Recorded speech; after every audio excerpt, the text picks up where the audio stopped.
Good afternoon, everybody. How's everyone doing? It's a wonderful Wednesday. I don't actually have anything off the top, Matt, so if you want to go ahead and kick us off. In Capri, Yeah. does the secretary... Do you wish you were there? I do wish I was there, Yeah. but, I'm not. Yeah, same, all of us. We can all pretend to be in Capri. We're here at the Daily Press Briefing instead.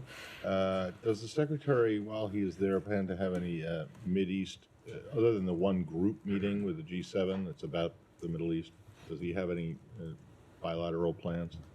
I don't have any additional meetings to preview or get ahead of, Matt, but a veteran like yourself, who I'm sure has been to many G7 meetings, knows that many important diplomatic conversations happen on the margins, and our G7 partners continue to be important allies and partners when it comes to a lot of our goals when it comes to the conflict in Gaza right now, namely continuing to press for additional humanitarian aid, doing everything we can to continue to secure the release of hostages, and also, in light of the events over this past weekend, continuing to support Israel's security and self-defense. So I suspect there will be additional conversations on those topics, but I don't have anything to preview or get ahead of. And can you bring us up to speed on his, did he have any additional calls on the way? No additional calls to read out. Okay, and then lastly, what's your latest understanding from the Israelis about what they intend or not intend to do? So, look, Matt, again, I don't have any updates or anything to offer on that. Ultimately, this is a decision for Israel to make. It's their own decision, but we're continue to be engaged with Israeli officials and members of the Israeli government. To everyone, though, we continue to emphasize the importance of avoiding further escalation, and we're working with partners in the region and around the world to continue to create a unified diplomatic response to Iran's reckless and irresponsible behavior over the course of this past weekend. Okay, and then, sorry, I said that the last one was the last one, but this really is the last one. But you've seen that both David Cameron and Baerbock, the German and British foreign ministers, were in Israel ahead of the Capri meeting. Right. Secretary has no plans to follow suit? I have no travel updates to offer a preview at the moment. Go ahead, Daphne. David Cameron said it was clear Israel had made a decision to respond to the Iranian attack. Have you gotten a similar message? I'm not going to speak to the specifics of our diplomatic engagements with Israeli officials. What I can just say is that, again, these decisions are for Israel to make as a sovereign democratic country. We're continued to be closely engaged with Israeli officials, but we also continue to stress the importance of further escalation. The United States certainly isn't interested in getting into an all-out conflict with the Iranian regime, but we'll continue to work closely with partners and allies in the region, as you saw the Secretary do over the course of this past weekend with the number of counterparts he spoke to about creating a unified diplomatic response to what we believe is Iran's reckless and irresponsible behavior. What contingency plans does the U.S. have to contain the aftermath of any attack should Israel choose to go ahead with it? I'm just not going to get ahead of hypotheticals or speculate. What I can say, though, is that since October 7th, since the events of this past weekend, we have remained closely lashed up with partners and allies when it comes to events that unfold this past weekend alone. You all saw the call readouts that went out, and Matt spoke to this a little bit on Monday. You saw the Secretary speak to his counterparts in the Kingdom of Saudi Arabia and Jordan and Egypt. He spoke to Israeli officials as well, and will continue to have those high-level diplomatic engagements. Okay, and sorry, I've just got two more. Yeah. The UN Security Council looks set to vote on Friday on a Palestinian request for full UN membership. Diplomats tell us the resolution has the support of at least 9 members. Does the U.S. plan to veto this? I'm not going to preview our UN vote. Broadly, though, Daphne, you know that the United States remains committed to a two-state solution, and we believe that the only comprehensive and realistic path to that is through lasting peace and through direct negotiations between the parties. But broadly, we'll continue to remain engaged with colleagues on the Security Council and on any resolution that may or may not come forward. And then UNRWA has said that some of its staff members and other people detained by Israeli forces in Gaza were subjected to ill treatment, including severe beatings and being forced to strip naked. Have you been in touch with the Israeli government on this, and what's been their response? Yeah. So we are aware of this recent report that the UN put out highlighting some of these allegations of extensive human rights abuses.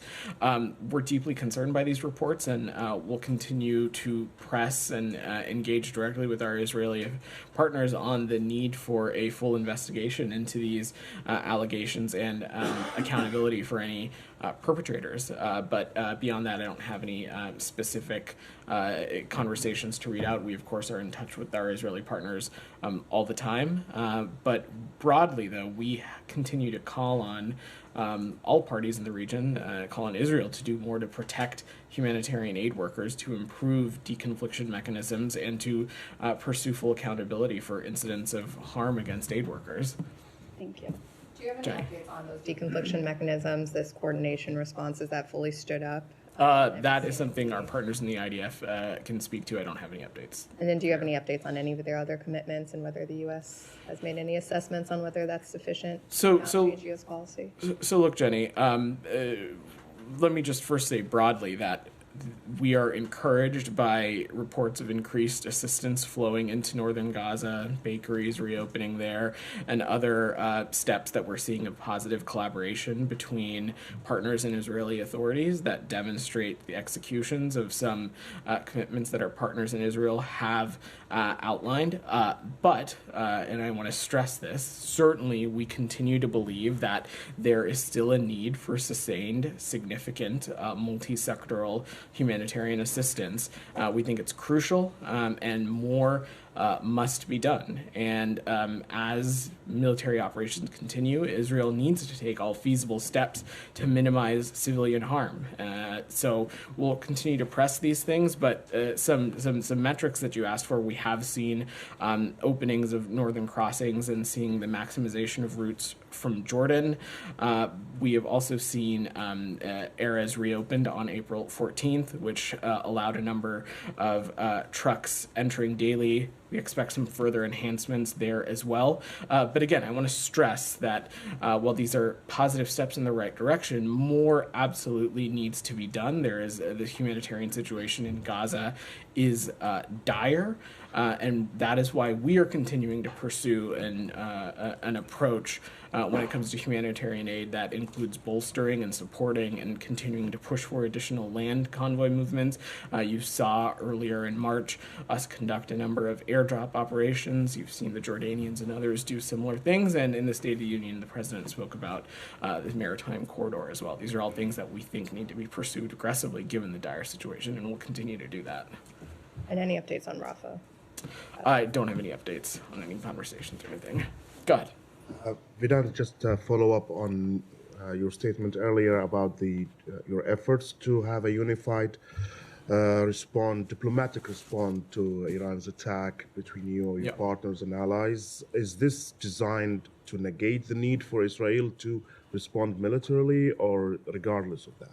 So Israel is going to make its own decisions and its own determinations as a sovereign country, irregardless of what transpires in that department. We continue to believe that it is important to hold the Iranian regime accountable for what we think is reckless, malign, and destabilizing behavior. You saw National Security Advisor Sullivan speak a little bit to this yesterday, and so we'll continue to work directly through our systems, multilaterally, through forums like the G7 that Matt was alluding to, the UN and others, in ways that we will hold the Iranian regime accountable.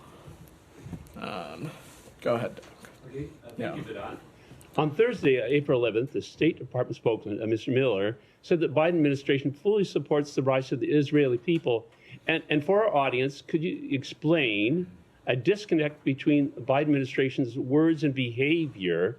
How on one hand, that you could say you fully support the rights of the Israeli people, and on the other hand, not fully support the rights of the Israeli people to defend themselves as they see fit and have a follow-up.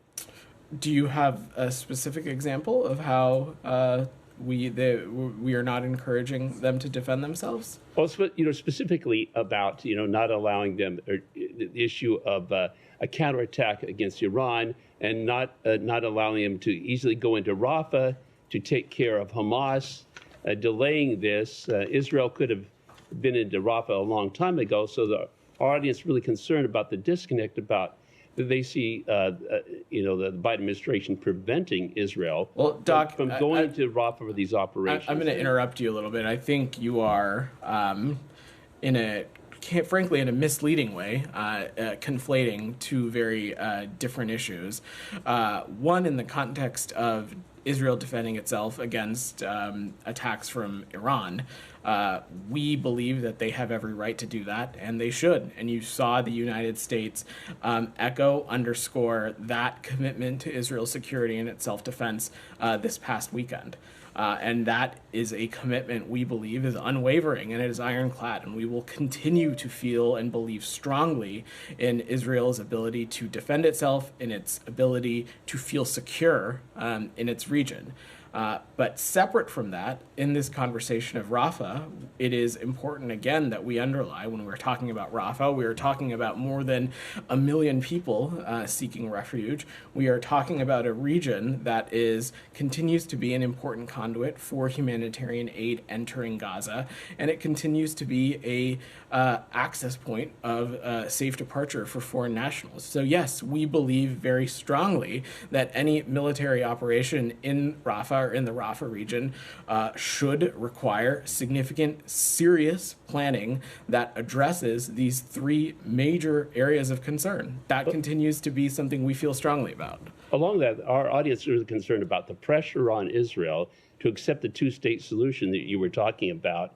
And so what is your response to our audience that really believes that is a way of hurting Israel when many Israeli people do not support a two-state solution, the idea of sharing their land with terrorists, specifically, with Gaza, with Hamas, that Hamas blew their opportunity to really have a peaceful area there. Well, I hope you're not. I really sincerely hope you're not making the claim that all Palestinian people are terrorists, because that certainly is not the case. And quite respectfully, I'm less interested in what your audience is interested in, more what we think is good policy and what we think is beneficial to peace and security in the region, and that we have long felt continues to be a two-state solution. That has been our dire belief prior to the events of October 7th, and it will continue to be so. We think that is the only credible path forward that assures equal measures of peace and security for the Israeli people and the Palestinian people. Well, along with that, what do you say? I'm going to move around. You've gotten 3 questions already. Willie, you've had your hand up. God. Sorry, Lenny. Could you have any update on the investigation into what Israel actually hit in Damascus on April 1st? I don't have any updates for you on the status of that facility or anything like that. Thank you. Go ahead. Thank you, Vedant. So you supported two-state solution, but it seems you also oppose Palestine's membership at the UN. Do you think this is contradictory? I don't think these things are contradictory at all. Again, as it relates to the United Nations, I'm not going to preview our vote. And as I said, we're continuing to engage with our partners on the Security Council. We remain unwaveringly committed to a two-state solution and continue to feel that the only path forward is a comprehensive, lasting peace is going to be through direct negotiations between the parties. And that continues to be what we think is the best path forward. And when you say a two-state solution, is it like a Palestinian state based on 1967 borders with East Jerusalem as the capital? What is your understanding of the two-state solution? So I don't have a change in definition of how we have been talking about a two-state solution. We've been talking about this as a Palestinian state for the Palestinian people, and of course the state of Israel, with the boundaries bounded by 1967. I believe mutually agreed upon land swaps as well, with the status of Jerusalem being a final status negotiation issue. Just one more on Turkey. Yeah. Do you have any readout of On Turkey, you just said? Turkey, yeah. Any readout of Undersecretary John Bass's travel to Turkey? I don't, but I'm happy to check and see if we've got any additional information there. I know, just to say broadly, Turkey has been an important partner of ours in a number of key lines of efforts. Acting Undersecretary Bass, as you all know, used to be ambassador to Turkey, so he has a lot of deep and close relationships there, and have no doubt that he's engaging on some important issues, whether it relates to peace and stability in the Middle East, but also continuing to engage with our partners in Turkey on issues relating to NATO and Ukraine. Go ahead in the back. Yeah. 2 questions. I have one on Haiti and one on. Can we stay on the region and I can try and come back to you? I have one for the West Bank as well. Go ahead. Yeah. I keep asking this question, trying to rephrase it in regards to the Palestinian Authority. Mm-hmm. Within the jurisdiction of Area A, does the Palestinian Authority or Palestinian law enforcement have the right to arrest settlers that are attacking Palestinian homes or Palestinians? That's a question I would better refer you to the PA and officials within COGAT. I don't want to get into the specifics of jurisdiction in that level of detail from up here. Go ahead, Jacob. Earlier today, Israel's COGAT published footage of what it said are contents of 700 trucks worth of humanitarian aid that is sitting on the Gaza side of Kerem Shalom crossing, waiting to be delivered. COGAT said it has scaled up its capabilities over the past several weeks, but that the UN has failed to deliver its job in delivering aid. Ambassador Satterfield said last week that the biggest obstacle at this point is UN and international agencies bringing more trucks into Gaza in order to distribute the aid. So where does this stand? The U.S. regularly does urge Israel to boost its aid efforts, but are you willing to call on the UN also to improve its capabilities to deliver this aid that's piling up on the Gaza side of the border? Look, broadly, the distribution of aid within Gaza continues to be something that we're working closely on with partners in the UN and partners in other additional humanitarian organizations. That's something we're going to continue to work with them closely on because it's a priority. I don't have any updates to offer on immediate steps that have been taken publicly, but we think that that's an important thing that needs to be addressed, and we'll work closely continuing with the UN. Go ahead. So related to that, yeah. Biden has ordered this pier, and it's going to be set up in the next couple of weeks. Is the State Department confident that you're going to find the aid groups willing to unload that gear and that those aid supplies and distribute it? I don't want to get ahead of the process here, but look, when it comes to the distribution of aid within Gaza, we have found partners who have been willing to engage, willing to play a role in the disseminating of that aid, particularly as Jacob was speaking to, making sure that that aid gets from places like warehouses to its endpoints within Gaza, and have no doubt that we will continue to be able to find partners to cooperate with when it comes to the maritime corridor. But I don't want to get ahead of this process. Michelle. Yeah. Do you have any comments on the escalation of fighting between Hezbollah and Israel, and do you expect this conflict to be broadened? We would hope and encourage not, Michelle. At every corner, we have stressed our strong desire and importance of making sure that this conflict isn't widened. We've made that clear to our partners in Israel and to other regional interlocutors, and we'll continue to do so. Go ahead, Alex. On the region or anything? Let me stay on the region before I move away. Sam, go ahead. Euromed Monitor, Human Rights Monitor, reports that Israel is using drones to lure residents and then shoot them. They explain the sounds of women screaming and babies crying were heard late at night on both Sunday and Monday. When some of the residents went out to investigate and tried to help, they were shot at. by Israeli quadcopter drones. The sounds they heard were, in fact, recordings played by the Israeli drones with the intent of forcing the camp residents out into the streets where they could be easily targeted by snipers and other weaponry. I've not seen that report, Sam, so I'm not going to comment on it. But broadly, not relating to this particular circumstance at all, because again, I haven't seen the report and I'm not sure if it's accurate or verifiable. At every conversation that we have with our partners in Israel, we continue to stress the moral and strategic imperative that they have to work on deconfliction mechanisms and to ensure that civilian harm is minimized in every which way possible. And we'll continue to stress that every way we can. Will you look at this report?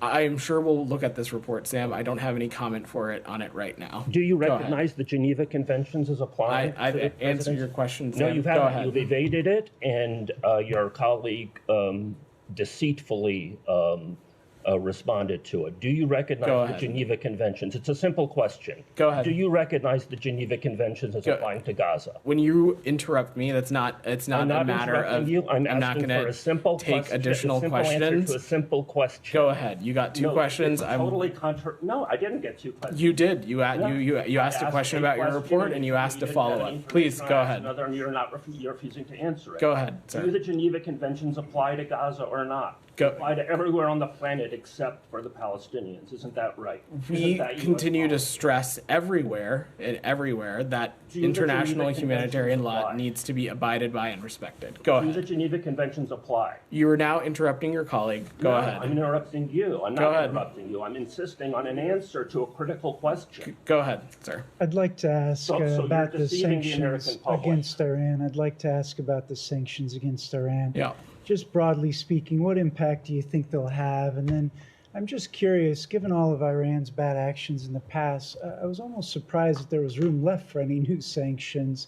Why is there room left for more sanctions? So it's important to take a step back and talk about our sanctions and export controls on Iran in a little bit of a wider context going back to the onset of this administration. It's important to remember that we have not lifted a single sanction on Iran. Rather, we continue to increase pressure, and our extensive sanctions on Iran remain in place, and we continue to enforce them. And over the last 3 years, we have actually sanctioned over 600 individuals and entities connected to the full range of Iran's problematic and dangerous behavior, touching the areas of UAV and missile proliferation, terrorism, terrorist financing, and other forms of illicit trade and human rights abuses. But this is something that we are also going to continue to work closely with our allies and partners, including at the G7, on ways that we can continue to exert pressure on the Iranian regime. We believe that our sanctions are effective. They are a way to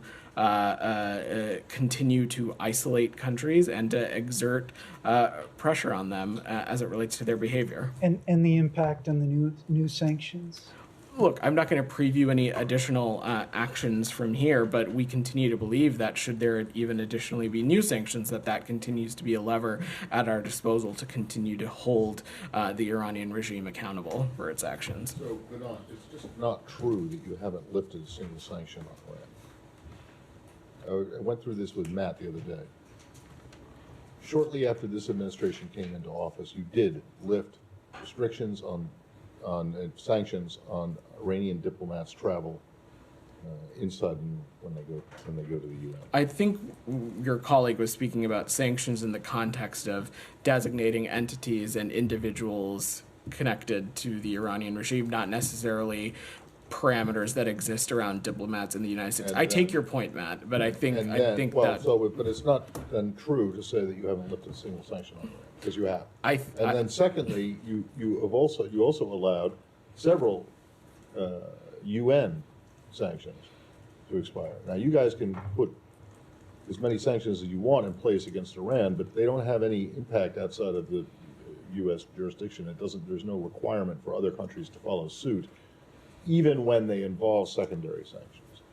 So the arms embargo and the missile sanctions from the UN were allowed to expire, correct? That is. Are you talking about the the ones in from August 2020 in the JCPOA. Yeah, correct. So they expired. That is so those sanctions, the international sanctions, the UN sanctions, the one that the entire world, everyone in the world is supposed to follow, were in fact lifted. They expired, correct? Well, I think there's a difference between lifting and expiring, but sure, Matt. There's a technical difference. There is a technical difference between sanctions expiring or sunsetting versus actively making the policy decision to lift certain sanctions. So the point is that you could have made an active policy decision on a snapback, which would have kept those sanctions in place. That's a mechanism. The snapback mechanism hasn't expired, man, and it remains in place, and it's an available option. But it hasn't been used. I'm not going to preview actions from here. Those two things expired. In other words, you allowed them to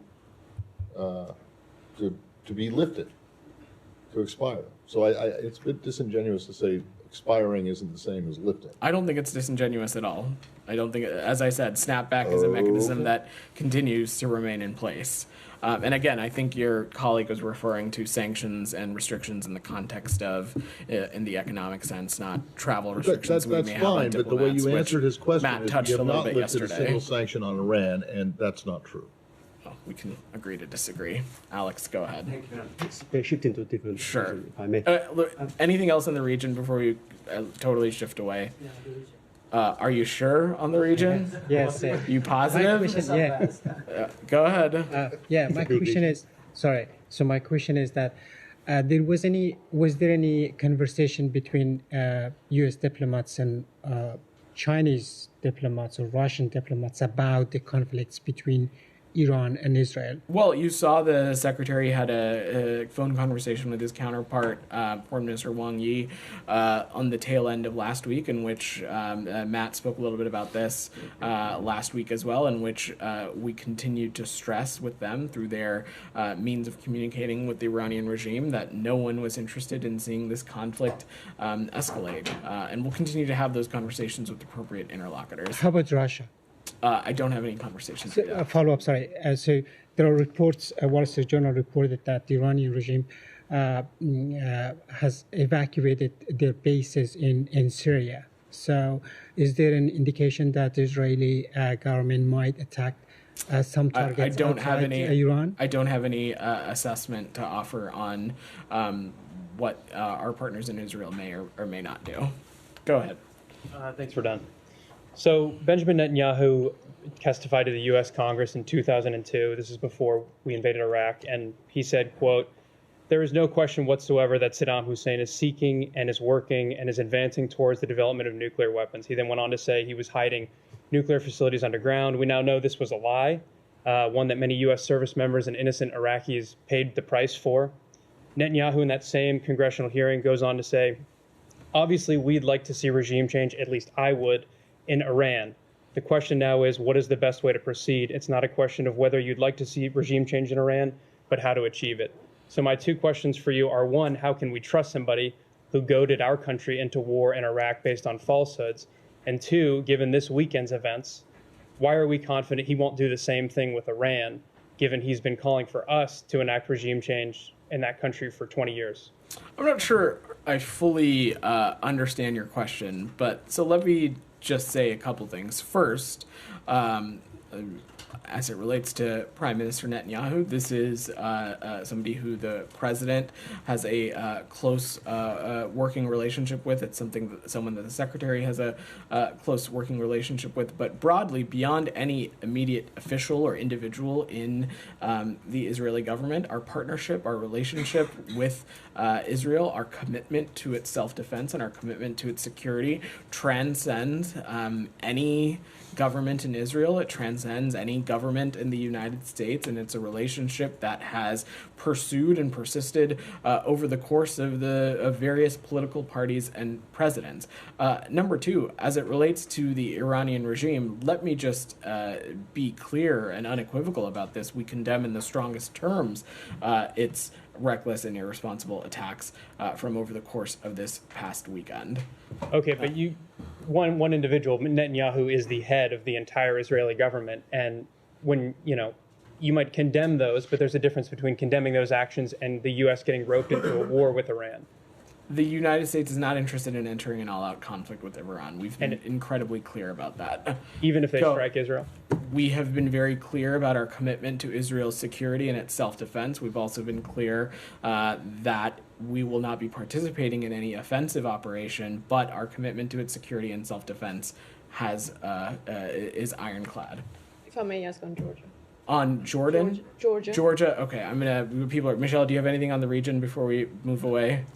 Any role that Russia is playing between Iran and Israel? That's a question for the Russian Federation. Are you aware of that? I'm not, none that I can speak of or that I'm aware of. Go ahead. You already got a bunch of questions. Go ahead. Like moving to Ukraine, if I Yeah. may. Russian missiles hit a hospital in Chernihiv this morning. They killed more than, actually 15 almost, and more than 60 injured. What does it tell you about the state of play on the ground, and how under stress do you think the Ukrainian military is?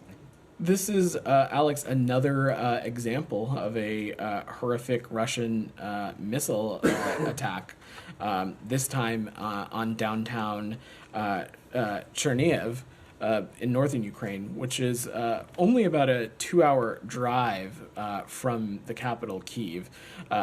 Approximately 16 people were killed, more than 600 injured, including children, and missiles destroyed residential buildings, a hospital. The images from these attacks are horrifying, but it also, Alex, beyond, to take a step back from the immediate, it underscores the need of passing the National Security Supplemental. Our support for our Ukrainian partners, we believe, can continue to make a difference in this conflict. It can save lives, but the House of Representatives needs to act now. Thank you. Staying in Russia, there are reports that Russians they have started moving their forces / troublemakers, if you want, out of Azerbaijan and to be deployed in Ukraine. What do you know, and what do you think about its implications? Well, Alex, as you know, we were not party to the negotiated trilateral arrangement that ended the fighting in Nagorno-Karabakh in 2020 and established Russian troops in that region. Frankly, we've not seen anything to indicate that Russia's military was contributing to a more peaceful and stable South Caucasus region, and the events in Nagorno-Karabakh over the course of this past fall are pretty indicative of that point, and it's another highlight or example of how Russia is not a trustworthy ally or partner. But beyond that, we strongly support efforts by Armenia and Azerbaijan to reach a durable and dignified peace, and we stand ready to continue to help facilitate this process. Ben, go ahead. I'm going to work the room, Alex. Please come back later on. Go ahead. Thank you, Vinod. If I could follow up on a question that was asked yesterday about China supporting Russia's industrial base. Yeah. Matt said the U.S. is very concerned that this would be on the G7 agenda, but I was wondering if you could provide any more detail, particularly what the U.S. is doing in response to Chinese support for Russia's industrial base. Sure, Ben. So let me say a couple things on that. We believe that the PRC is supporting Russia's war effort, and it's doing so by helping ramp up its defense production. Specifically, the PRC is providing Russia with significant quantities of machine tools, microelectronics, optics, UAVs, and cruise missile technology, and nitrocellulose, which Russia uses to make propellants for weapons. Together, we think that these materials are filling critical gaps in Russia's defense production cycle, helping revitalize Russia's defense industrial base, which had otherwise suffered significant setbacks due to sanctions and export controls from the United States, from our partners and allies. This kind of support is actively enabling Russia's war in Ukraine, and it poses a significant threat to European security.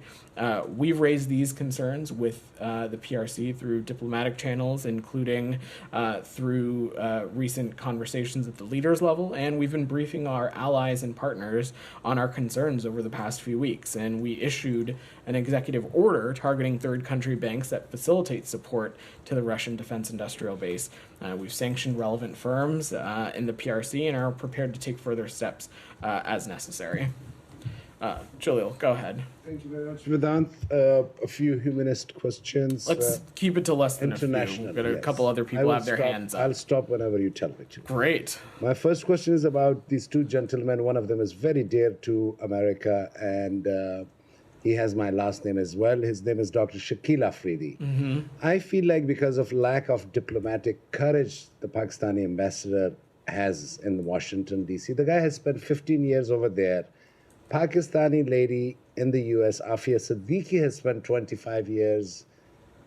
I had a father who spent 9.5 years on a fake case. I just personally have sympathies with these prisoners who have spent, and internationally, so like keep the U.S. policy on side. Just from humanitarian point of view, why can't these two people be exchanged? So I don't have any assessment to offer on this. This seems like an internal judicial matter as it relates to Pakistan's justice system. So but the U.S. justice system, can get that Shakil Afridi guy here. He has spent 15 years. Life imprisonment is 12.5 years in Pakistan.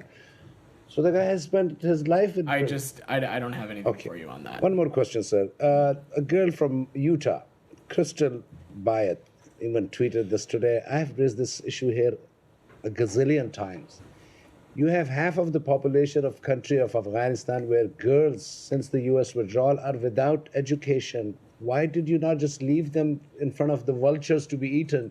Today, a girl was sold for $3,500 to a 60-year-old man. If the U.S. has taken, at least I know these steps cannot be stopped at the moment, but for future of girls, for the ones that are going to come in future, so what has the U.S. done in these last 3 years since its withdrawal? Equal rights for Afghan women and girls continues to be a key tenet of our Afghanistan policy, and we continue to reiterate regularly through relevant channels with the Taliban that their self-stated goal of legitimacy can only be achieved and will likely be impossible to achieve if half of their population is being left out of participating in its society, participating in its economy. It continues to be a key factor of our approach to Afghanistan policy, and it's something that we'll continue to work towards. Thank you. Goyle, Just go last ahead. one about I'm going to work the roots. Go ahead. Go ahead. You like this one.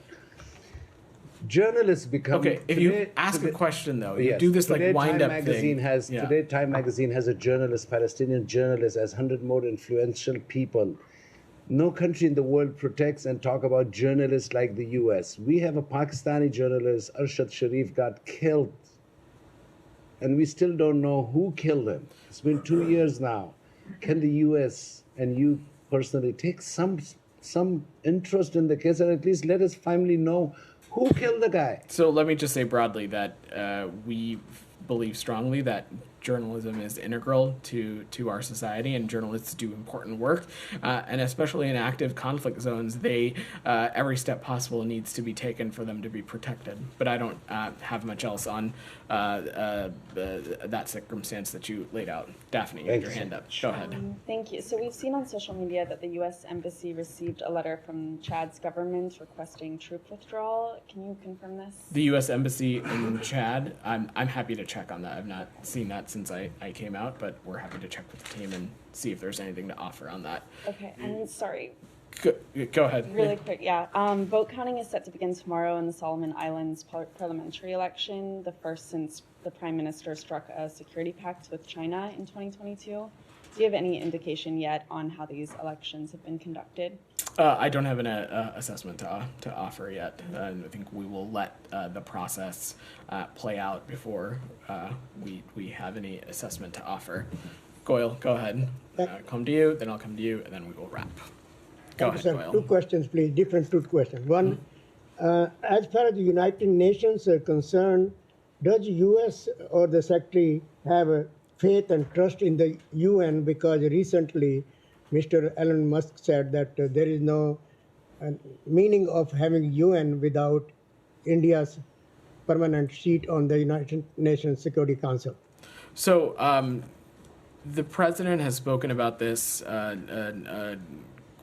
before in his remarks to the UN General Assembly. The Secretary has alluded to this as well. We certainly support reforms to the UN institution, including the Security Council, to make it reflective of the 21st century world that we live in. I don't have any specifics to offer on what those steps are, but certainly we recognize that there is a need for reform, but I will leave it at that for now. And Go second, ahead. sir, please, I'm sorry. Yeah. As far as this UN, IMF and World Bank meetings are concerned in Washington, D.C., how does the U.S. diplomacy is affecting around the globe with the other countries? Because poor people are getting more poorer, and also the aids they get from the World Bank and IMF not reaching the needy people around the globe, and because it goes to the corrupt politicians or the military people. How can you think it can be work for those needy around the globe? There are a number of countries that are engaging directly with the IMF as it relates to the economies within their own systems. In those instances, we believe it's appropriate to be engaging with the IMF. I don't have any specifics to offer beyond that. Go ahead, and I will come to you. Thank you. Go ahead. Yesterday, Haiti's government named the members of the transitional council set to take power at some point. Yeah.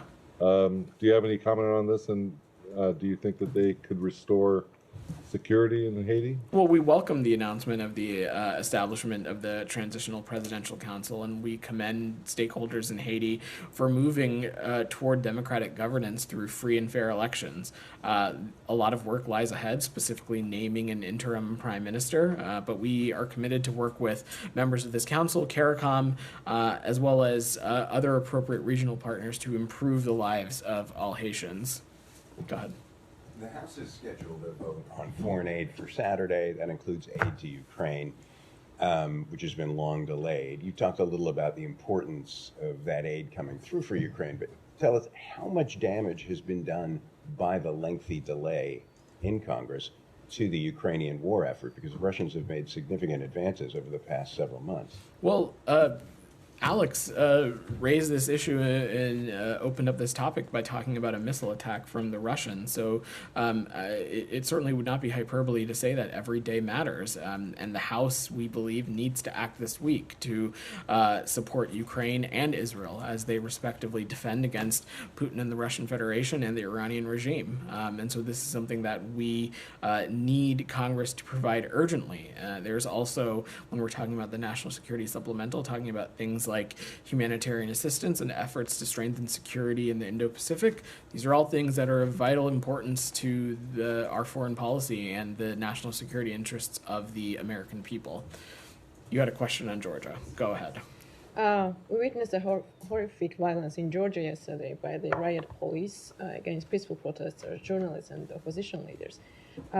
Today, another protest is taking place against the Russian law, and there is an expectation that police will and government will use force again. What message do you have for Georgia and to Georgian people? You're speaking about the protests around the draft law? Yeah. So we remain deeply concerned that this draft legislation, if enacted, could stigmatize civil society organizations working to improve the lives of Georgian citizens and media organizations operating within Georgia to provide information to Georgian citizens. We think that civil society, journalism, media organizations are cornerstones to any democratic society, and we urge the Georgian government to heed warnings that this bill is not in line with the European Union's norms and values, and it certainly would negatively impact Georgia's progress on its EU path. All right, thanks everybody. Just very quickly. Go ahead. The first hearing today with 83 votes, and you just reflected some same thing that Matt told us previously, that you hope that it will not go forward.